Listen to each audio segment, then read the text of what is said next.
A cross-reference allows you to link to other parts of the same document. These might include photos, figures, charts, tables, and other key locations.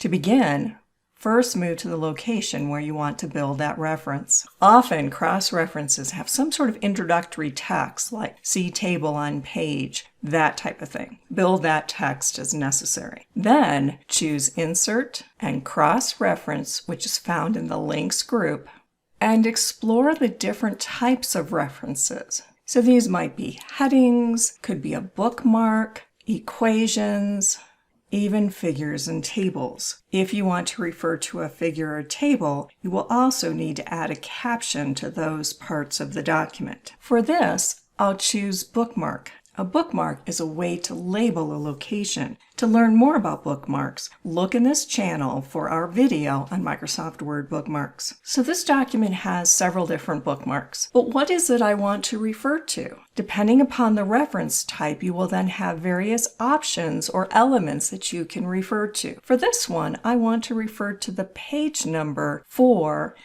the list of the top 10 chocolate manufacturers. Also notice here that we have the choice to insert as a hyperlink. So this becomes a clickable link that can be helpful whether you're in the Word document or perhaps a digital PDF. And now we'll insert and close. So notice now that I have this reference to page 9 where that list is currently located in the document. I'll hover over it, Control-click, and there we are. So that becomes a quick reference, whether it's for the reader or if you want to have that be a clickable link. Let's build a few more. I'll Shift F5 to move back to that location. And let's build a cross-reference to the fun facts about chocolate. Once again, Insert, Cross-reference. This will also be a bookmark, and we'll choose page number. Here's my fun facts, and we'll insert and close. Now I could also refer to the text so that the text could be displayed. So let's look at this. Here I'll delete this fun facts and insert, cross-reference. Instead of the page number, this will be the bookmark text.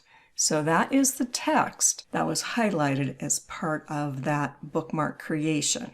The bookmark is called Fun Facts, and we'll insert and close. So that's another type of cross-reference that we could build. Once again, this is a clickable link. That would take me to that location. I also have the page number as another option. Control-click, here I am, and that gives us multiple ways to refer to it. Although this text is a clickable link, it's not going to be very obvious to your readers. And so instead of a cross-reference, a hyperlink might be a better choice. And I share those steps in my video on bookmarks. One of the advantages of cross-references versus just typing out a page number or typing the text of a heading is that as that content changes, it can be updated. Before you finalize a document, it's important that you update the cross-references. One way to do that is to print or use Print Preview, and that will update these fields. But you can also be more proactive about that. Now, one way would be to simply move to a field. Here we have this reference to page 9, and I'll right-click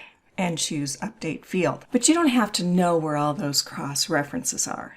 A quick way to fix this. Control-A, that selects the entire document, and all of the cross-references as well as other automated fields are selected and will be updated. So either hit the F9 function key or right-click and then choose Update Field again. So notice how this updated the page number for the fun facts, and if that heading had been changed, that would be updated as well. This also updates any table of contents that might be part of this long document.